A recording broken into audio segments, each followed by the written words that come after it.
telling you I salute them. It's because you have not seen it before. You have not experienced it. The woman forgot that a pastor is there, that she has forgotten any. Oh! In the days of battles of destiny, you no longer think of who is there. You don't know when you roll on the ground.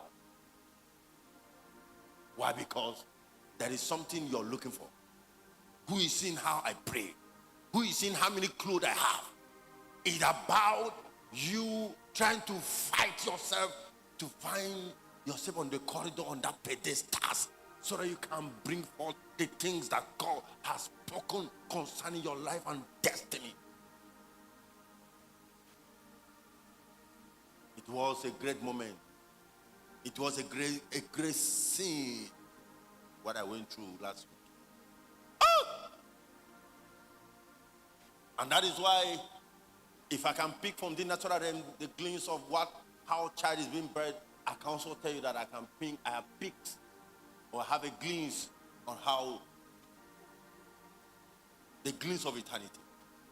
This is one of the spiritual sign that I taught you about, that we have two types of spiritual sign. We have the physical sign and we also have the spiritual sign.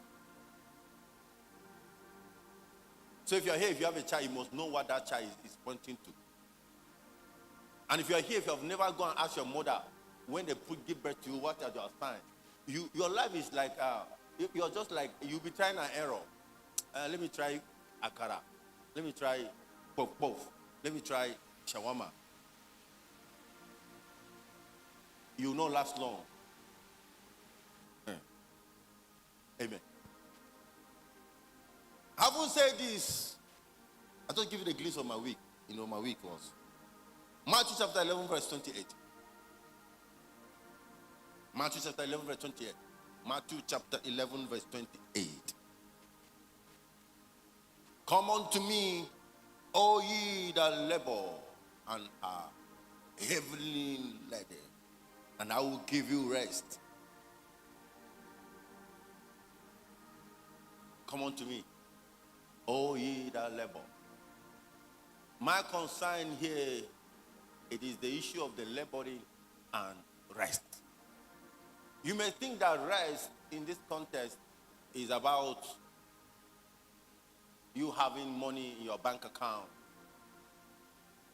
Maybe it's about you graduating from university. Are we together? In the book of Revelation, the Apostle John was given a real privilege. And the privilege the Apostle John was given in the book of Revelation was he was offered an opportunity to go on the guided tour through the city of heaven. Just like I was given a rare privilege. It's not all of you that will go to the house, they will allow you to enter the labor room. It was a rare privilege for me to have a glimpse. So John was given the guided tour into where? Into heaven. And he began to take a journey on the city of heaven, and John was looking at how beautiful the heaven looked like. We are going to use John's guided tour to show you that the civilization called heaven is established on the 12 pillars. The civilization of heavens that you know about, that you have been reading from the Bible, is established on the 12 pillars. And you must have taken time to study the 12 pillars that establish the civilization of heaven.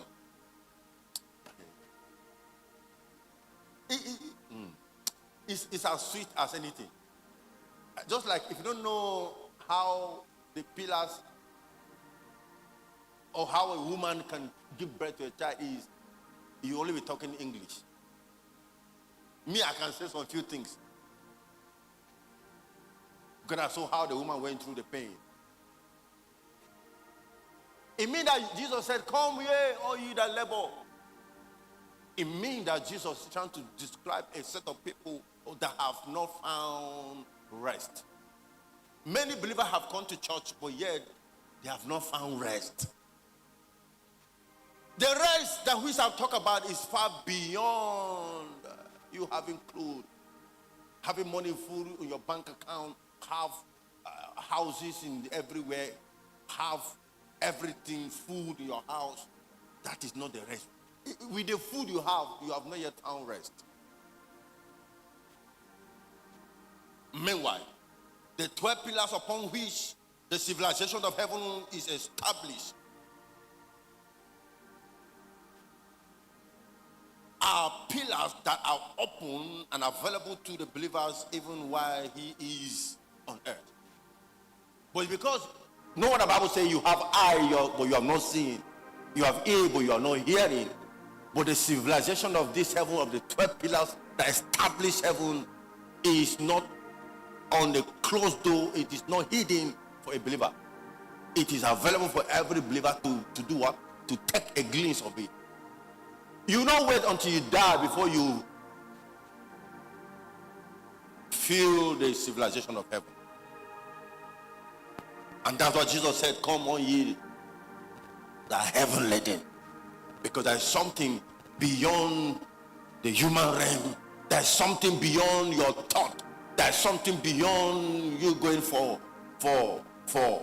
shopping mall. There's something beyond your intention that you can think of on the planet of earth. Jesus was saying that come. So the first thing was invitation. He invites you to come. And the second thing he's telling you that for you to come, you must have labor. I couldn't come for the 10 hours prayer because I had a vigil on Friday. And my body began to ask me, are you with me? You don't understand. So a believer can actually be on earth and be living on the strength of the economy of heaven. A believer can be on earth but can still be living on the economy of what? Of heaven. Are we together? In the book of Genesis chapter 2 verse 1 to 2, you see the reason why he called you. He said, come, or ye that heavens and the earth were finished, and all the halls of them. You see, it means that heaven will finish everything that God make man and the things that man need to function on this earth. God has concluded, God has given man, but yet this civilization called rest. On the seventh day, God ended his work, and which he has made. So, when God finished the work of creations, the Bible reveals that he rested. When you hear God rested, you will think that probably God was so exhausted, because when you view the concept of rest in the perspective of humanity, you think that rest is God was so exhausted. I was there before. I thought that the rest here, I said God finished everything and then God was tired. So, and that's why God makes some people leg was like this. He makes some people handsome. He makes some people he makes some people short. That was my thought. I said when he came to people like us, he was so exhausted, so he make me black man. And then he mistakenly took me and put me in Taraba. Initially I thought I was supposed to come from US, not from. You will think that God was so exhausted. Meanwhile, the Bible says he is the God that giveth power to defend, and to them that has no might he increased their strength. For even the youth shall faint and be weary, and the young men shall utterly fall. But they that wait upon the Lord shall do what? Shall mount out with what? With wings.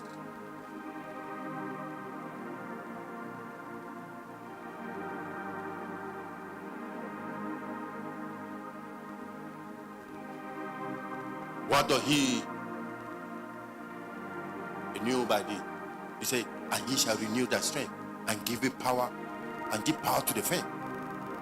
So if the Bible said that God rested, it means that God was doing something that was obtainable in heaven. In heaven there is what? Rest. In heaven there is rest. The first pillar of the civilization of heaven is rest. That's it. There are 12 of them, but we only do one today. There are 12, and rest is one of the 12 pillars of heaven. And I will show you how you can plug into the facility of this of rest that is domiciled in the heaven. That's what Jesus means when he said, "Come, all ye that heaven laden." I want to show you that there's something beyond that which you carried. In the initial plans of God, God did not plan that man should be on rest, because man was created as a being that was like a illumination. Are we together? Are we together? Maybe you're not understanding. Matthew chapter 12 verse 43. That's the second point. I'm giving the first point. The second point, Matthew chapter 12 verse 43. When the unclean spirit is gone out of man, he walketh through dry places seeking rest and findeth none.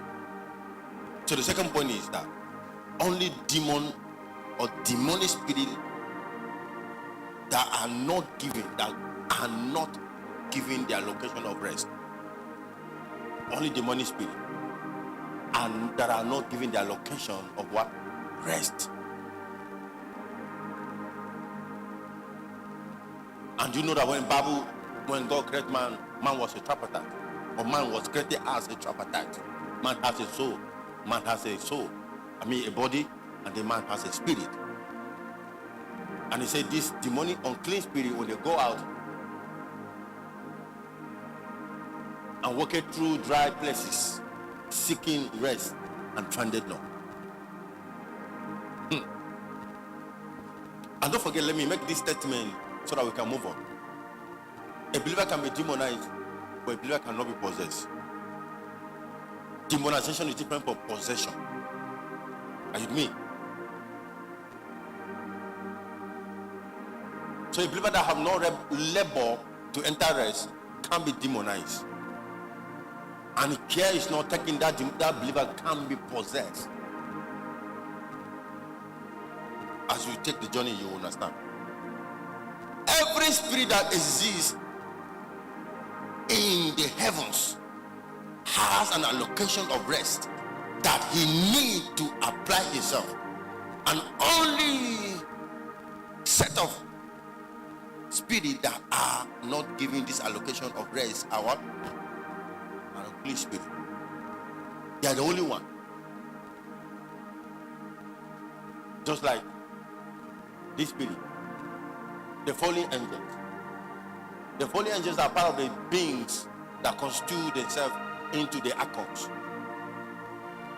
And that's why you have the issue of the what they call it, spiritual husband, spiritual wives, because they saw the daughters of men are fine, so they want to have them. So any man that has not worked on his spirit to have a rest, let's say for instance you ask God to deal with a particular matter in your life, maybe gossip, and you do not feel the vacuum that you have asked God to deal with, and then suddenly you find yourself, after the spirit has been cast out, that spirit will go and wanders and still come back. If the spirit find there's a vacuum, that spirit will still dwell on you. So you have transcended from gossip into what? Into something else. Before you know, some things that will be coming out of your life will amaze people. People will ask you a question: are you the one that we used to know?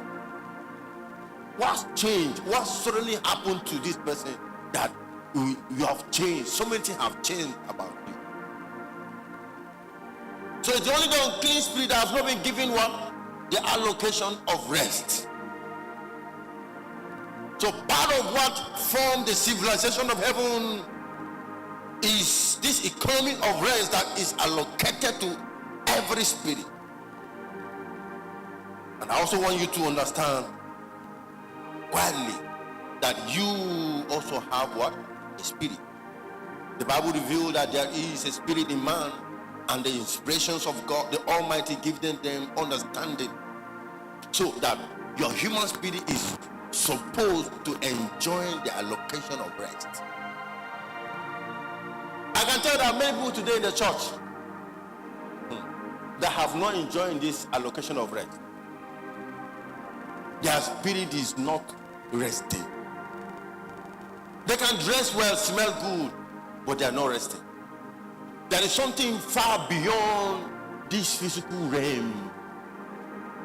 And that's why you see a person can be in place for a year, but nothing has, no shift, no change has happened to his life. It's because that person's spirit has not found rest.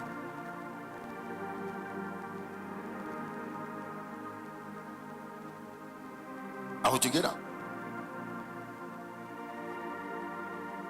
Because only demonic spirit that did not have any allocation of rest, they are the only one that has no allocation of rest. They are jumping, they are hopping, they are looking for who they can have a place. God cannot be visible, God cannot be showcased on this planet Earth except a human being. The sentient devil needs people, he needs animals. That's not even cat. Devil can possess a cat to function here on earth. Evil spirit needs a body. They need someone that they can use and manipulate so that they can achieve their agenda and their purpose on this earth.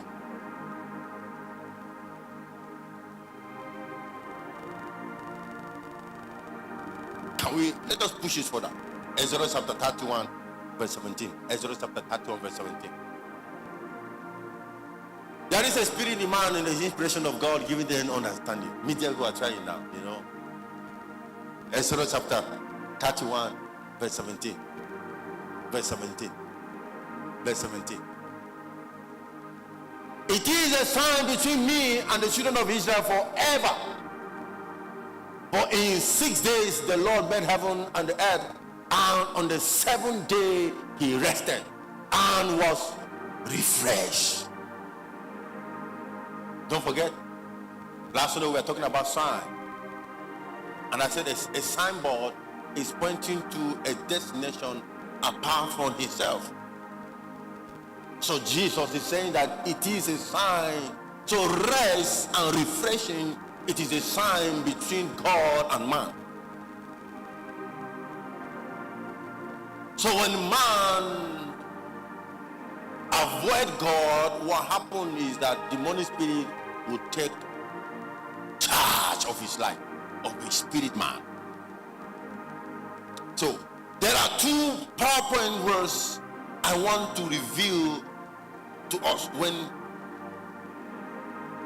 we form the basis of our navigation.